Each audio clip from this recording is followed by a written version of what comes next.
Sunbelt Democrats are in a bad position for the upcoming 2022 midterms regarding whether it's the Senate or the governor's race. So let's begin. Let's take a look at certain Sunbelt states, and I'm going to be pulling the facts and telling you guys why Sunbelt Democrats should be scared.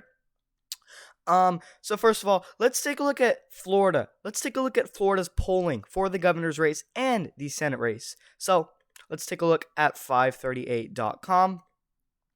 Listen, they have DeSantis up by 24%, DeSantis up by 16%, DeSantis up by 19%. Democrats should be scared of those crazy numbers for the Republican incumbent Ron DeSantis. And, okay, well, you can argue, okay, well, those are C/D polls. Those are terrible rated polls. Well, if you take a look at the higher quality polls, the A/Bs, which is what you want to be looking at, they also have DeSantis up by 23, 21. Like, you take a look at these numbers, I mean, the C/Ds, I mean, okay, they have them up by 24, 16, 19, but, those are bad rated polls. I mean, here are some good quality polls. A/B, A/B. DeSantis is still above a 20%. So Democrats should be scared of these numbers. Well, you're probably thinking, well, LGP, what is this number right here? Charlie Crist up by 13%. Well, this poll is pretty terrible. I'm not saying that because obviously it's saying Charlie Crist is going to win, but it's terrible because Charlie Crist is not going to win by 13%. So, I mean, that's how you know it's terrible. So, I mean, I would rather trust the A/B polls because they're pretty quality polls. And from the University of North Florida, I mean, it's pretty accurate, I would say. A/B, I would take that any day over a C/D, but the C/D polls are similar to the A/Bs because, A/B, DeSantis up by 23, another C/D, DeSantis up by 24. So, according to Florida polling data, whether the poll is rated a C, whether it's rated an A, they both, or a majority of them, or a decent amount of these polls, mostly have DeSantis within the 20s. Now, will he win by the 20s? It is possible, but do I think it will happen? No, I think he'll get close to 15%. I think, to be exact, according to my latest governor's prediction, which came out yesterday, DeSantis would be able to win by 10 percentage points, which is a likely margin. So, I mean, these points for DeSantis should worry Democrats in the Sunbelt. And, not only from Florida, let's take a look at some other states. Actually, before we take a look at New Mexico's governor race, let's take a look at Florida's Senate race before we move on to New Mexico. And it shows you that Marco Rubio, the Republican incumbent, is destroying Val Demings. He's up by 18. That's a C/D poll. You can argue that that's a terrible rated poll. But if you take a look at the A- poll, Rubio is up by 7%. I think 7% for Marco Rubio is more accurate rather than 18%. I think if either Ron DeSantis or Marco Rubio would be closer to 18%, I would say Ron DeSantis would have a better chance at getting 18%, but I think neither of them will get 18%. I think Ron DeSantis will get 10%, and Marco Rubio will get about 8%. I think those are very accurate. Now, a Democratic-funded poll still has Marco Rubio up by 6%, so this should worry Democrats. If you have a Democratic-funded right here, you see Democratic-funded, in the blue right here, a Democratic-funded poll is showing that the Republican is going to win, and that is rated an A-. I mean, a very highly rated poll is indicating that Marco Rubio is going to win by 6%. You see 7%. Now, C/D, I can tell you right now, just ignore it. Marco Rubio is not going to win by 18%. I think 12% is really accurate for Marco Rubio as well, but I'm going to say he's going to win by about 8 to 10%. So, I mean, Florida Democrats should be scared. Val Demings, I think, is actually somewhat of a reasonable Democratic candidate. I think that's all they have right now. I think that's the best option they have right now in Florida because they don't really have, the best options as of right now. I mean, we're not back, we're not looking at 2012 where Obama was a great option for the Democrats. I mean, so I can tell you right now, Florida Democrats should be worried by these polling numbers. And by the way, polls favor Democrats, and with that being said, they have Republicans winning. So, I mean, there's no way you can say that Charlie Crist can beat Ron DeSantis. There's no way you can say Val Demings can beat Marco Rubio. It's just not going to happen. So now let's actually take a look at New Mexico's governor race, because they don't have a Senate. Actually, no, they do have a Senate, but for New Mexico Senate race, it is actually pretty likely Democrat. So we're going to skip that. But Democrats should be worried for New Mexico's governor race instead of the Senate race, because they are expected to win the Senate race by a pretty significant margin. But for the governor's race, Democrats should be worried on New Mexico's governor race instead of the Senate race. So let's move on to New Mexico. Let's take a look at their polling data as well. So first of all, the Republican candidate is going to be Ron Chetty, who is showing very strong hopes according to the polls. We're going to be taking a look at the polls in a minute. And Lujan Graham, let me know if I'm saying her name right, is the Democratic incumbent who is polling very bad. And as you saw back in 2021, the governor's Virginia race, when Terry McAuliffe was polling very, very bad, he ended up losing. So when Lujan Graham, if I'm saying her name right, in New Mexico is polling very, very bad, it can look like a Glenn Youngkin victory 2.0 from Virginia back in 2021. Let me know if you agree with me. And that's what some Republicans are saying. And, some Democrats are stating the opposite. And they're saying that New Mexico is not similar to Virginia, and Glenn Youngkin had a better shot at flipping Virginia rather than Ron Chetty has a better shot at flipping New Mexico. You could argue both ways, and you could be right. But let's take a look at some polls coming in from New Mexico's governor race. So every single poll here is pretty much highly rated. But let's take a look at the first one, the latest poll actually that came out from public policy polling, and it has Lujan Grisham up by 3%. She's up by 3 percentage points according to the latest poll, which is, I would say, fairly highly rated, which means it could be possibly accurate. Now, if you take a look at a Republican campaign poll, it has Lujan up by 2%, and that is a Republican campaign poll. So, I mean, it's kind of pretty split. If you take a look at an A poll, I mean, it's indicating that Lujan is going to win by 16%. Let me know if I'm saying her name right. I could be looking fun. I could be sounding funny right now.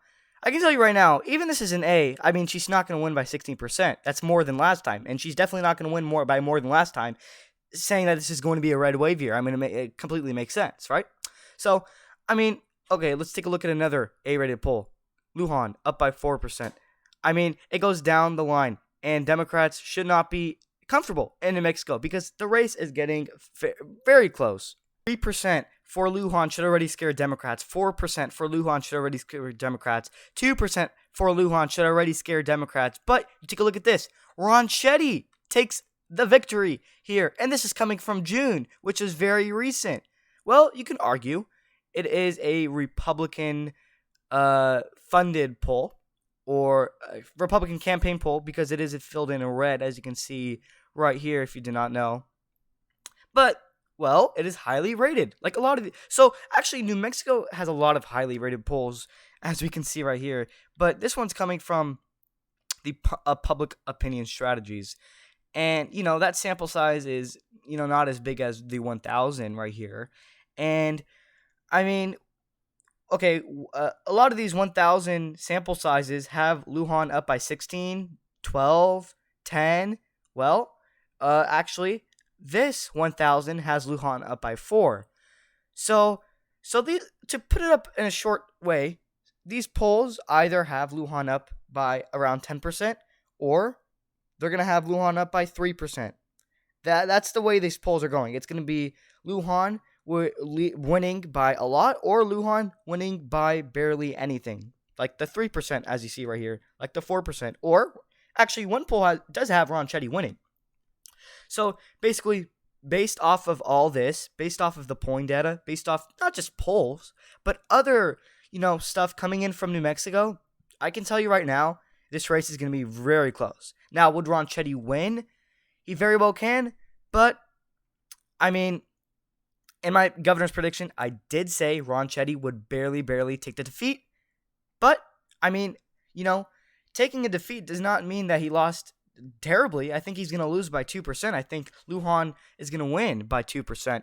In fact, I think the New Mexico's governor race is going to be close to the top poll right here. I think this poll would be probably I think this poll would be the most accurate right here for Lujan. I think this poll would be the most accurate. And okay, aside from New Mexico, let's take a look at some other races. Look at the state of Texas. So Greg Abbott, the incumbent Republican, is going up again. I believe he's running again to finish his final term. I believe so. I believe if he does win, this will be his final term.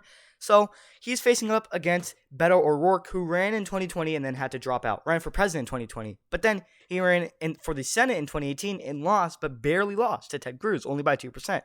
Now, I think Greg Abbott would have more of a chance.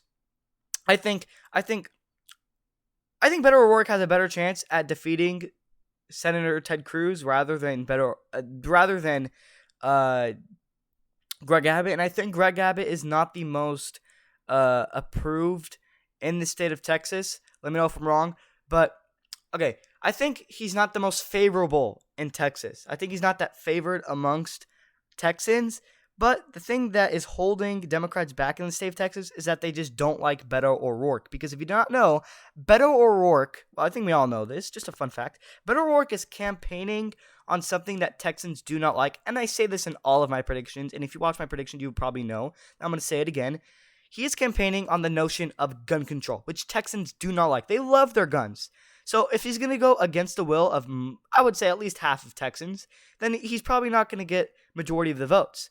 Now, he's going to get a ton of votes because a lot of Democrats are getting they're getting a lot of hype from the Uvalde school shooting because they're saying it's a momentum that they can run on. They're running on the stance of the Uvalde school shooting. I think will bring them a lot of votes and will turn some votes away from Greg Abbott because they're using a method where they will take the Uvalde school shooting and take it as an example of gun control and why we need gun control. And Beto O'Rourke did say when he ran for president back in 2020 or 2019, the debates, that he said, quote unquote, yes, hell yes, I will take your guns. And Texans don't like that. So I think one good sign for Democrats is what happened in Uvalde school shooting. I think they can use that as a momentum. Now, one good sign for Republicans and for Greg Abbott in Texas is that Beto O'Rourke ran on gun control, which I think that's not going to be good for that's not going to be good for Beto O'Rourke. So, I mean, it could go either way. I think Uvalde school shooting can definitely help Beto O'Rourke. I think back in 2019, hell yes, I'm going to take your guns if I win governor's race, will help Greg Abbott. So, either way, both of these 2 points I just made will help Greg Abbott and Beto O'Rourke. But at the end of the day, is it going to be enough to pull out the victory for Beto O'Rourke? I think not. Let's take a look at some polling data that are heavily favoring Greg Abbott. And polls typically favor Democrats. And if they're favoring Greg Abbott, then that's terrible for Democrats. The Greg Abbott is up by 9.6%. And this is just from 4 days ago. We are in July 10th, the day I published this video.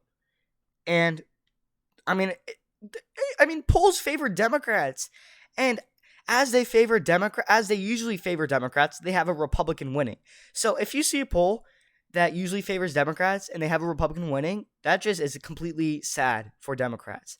Not a single poll is indicating a Greg Abbott defeat. Not a single poll is indicating a Beto O'Rourke victory. Not a single poll.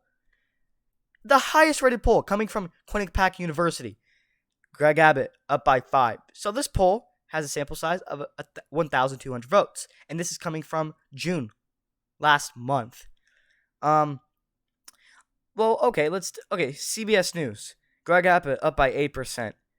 Like, these polls are very accurate. Ignore the B/C over here. You take a look at the first 3 polls, B+, A-. Those are very accurate. Those are highly rated. I think we can all agree. Abbott up by 6. Abbott up by 8. Abbott up by 5. I think that's the type of margin he's going to get. He won back in 2018 by 13 percentage points. So, I think he's going to win this time around by 7%. So, I think going from 13% to 7% is very accurate. I mean, it's like a 6%, it's like 6% down for Greg Abbott. And that's fair to say. Going from 13% to 7%, that's my prediction on what's going to happen. You know, saying that not a single poll indicates this race close at all. I mean, lean margin isn't the closest, but it's still pretty is contested, hotly contested. I mean, but like not a single poll has Greg Abbott less than 5%. Can tell you that Democrats should be scared because not a single poll has Greg Abbott winning by less than 5%. It's more than 5%. So that's one reason why Democrats should be scared. So moving on from Texas, let's take a look at the state of Nevada. So basically, Joe Lombardo is facing Steve Sisolak. So let's take a look at the two and the polls coming in from Nevada. At the end of March, towards the end of March, Democrats should be scared at this. Lombardo, the Republican, was up by 3% in a Democratic swing state that voted for the incumbent Democrat Steve Sisolak by 4%. So if they voted for him back in 2018 by 4%, and you see back in the late March he was actually down by 3% to Lombardo, should scare them. But I mean, that was back in March. Take a look at now. Sisolak is up by 2%. But that's not my point. My point is they should be scared from this 3% back in March. I mean, but you can't argue that's back in March. Now Sisolak does have the lead by 2.8%, and his lead keeps going up because actually no, sorry. His lead actually went down. It was 2.8, now it's 2.1. Now Democrats should actually be scared because it was 2.8 back in June. Back in early June to be exact. Now it's 2.1. Yeah, it's 2.1 now. So they should be scared. June 10, 2.8. June 7, 2.8. June 4, 2.8 for Sisolak. June 15, 2.1 for Sisolak. So it's actually going down for Sisolak. I think it could look like this again. So Democrats should be scared of that. Now let's take a look at the actual polls. Okay, these polls are actually at the top are very probably not going to be accurate at all. So take a look at the B pluses. Lombardo up by 2. Lombardo up by 3. Democrats should be scared of these. That's what I'm trying to say. Sisolak is only up by 1. I mean, he won by 4% last time, but like 1% this time, and that's only from one poll. I mean, you have two that's saying that. You have like 4 polls that are saying Republicans are going to win here. I mean, okay, let's ignore these polls. Sisolak is not going to win by 23. This is outrageous. This poll should be taken down. It's just laughable. If you're on the far left, I know you don't think Sisolak is going to win by 26%. So just ignore those. Okay, we can already ignore those. I think Sisolak up by 1% is actually way more accurate. Sisolak up by 4%, I think, is a little bit less on the accurate side because I think he's gonna if he does end up winning, it's not gonna be by 4%. It's probably gonna be like 2% or something. You know, the latest poll, Lombardo is up by 1. Well, if you're a Democrat, you could or an independent, you can argue that is a Republican-funded poll. Yes, you can argue that. That's true. Well, take a look at non-Republican funded polls. Just take a look at random polls that are rated pretty high. B+, that's pretty high, you know. Not an A, but still high. Lombardo up by 2. So they should be scared of these numbers. So that's Nevada's governor race for you. Take a look at the Senate. Well, Adam Laxalt had leads there as well. B+, this is fairly highly rated as well. Laxalt up by 3. Oh my God, this is terrible signs for Democrats. If you're a Democrat, seeing Adam Laxalt up by 3, and this is a high-rated poll, that's pretty sad. Well, it's supposed to be a red wave year. I mean, this is making sense, but polls typically favor Democrats. And with that being said, I mean, this is not very good news for Democrats in the Sunbelt at all. It's really not. So the last and final state we're going to be taking a look at to close out this video is the state of Georgia.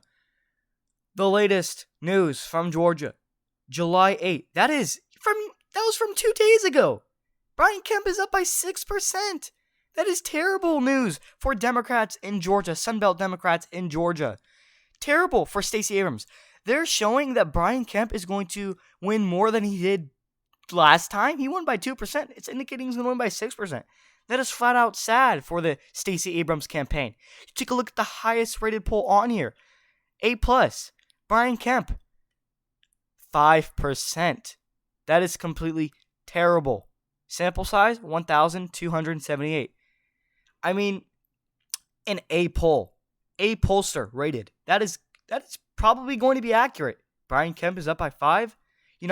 That's just terrible, terrible, terrible news. Well, you can also argue, on the other hand, that an A- poll from Quinnipiac University is showing an even tie, 48-48. Well, you can also argue that, you could be right. Because you could be arguing that I'm wrong because I'm saying an A poll is indicating Kemp would win by 5%, but also another A poll is indicating that it would be a tie. Well, you are right. I can't argue that. I mean, they're both A polls. One's indicating a tie, one's indicating a Kemp victory by 5%. So yes, you can't argue with that, and that is a fair take. That is a fair argument. Well, I mean, it can go either way, but I mean, not a single poll indicating that Stacey Abrams is going to win. This Quinnipiac University one got really close, but it still doesn't have a Stacey Abrams victory. At most it has even. So yeah, Democrats should be scared. So there you guys go. Let me know your opinions on the Sunbelt for the upcoming 2022 midterms. Do you think Sunbelt Democrats are in a bad position like I do? Let me know in the comment section down below. Do you think the GOP will gain more ground throughout the southern states, throughout the South? Let me know your prediction in the comment section down below. In my next video, we'll be talking about the Rust Belt instead of the Sunbelt, the opposite. So if you enjoy the Rust Belt more than the Sunbelt, I suggest you subscribe because that will be coming out very soon. I'll be talking about the Rust Belt states and how the GOP, the Republicans in the Rust Belt have shot themselves in the foot and screwed up their own chances at victory.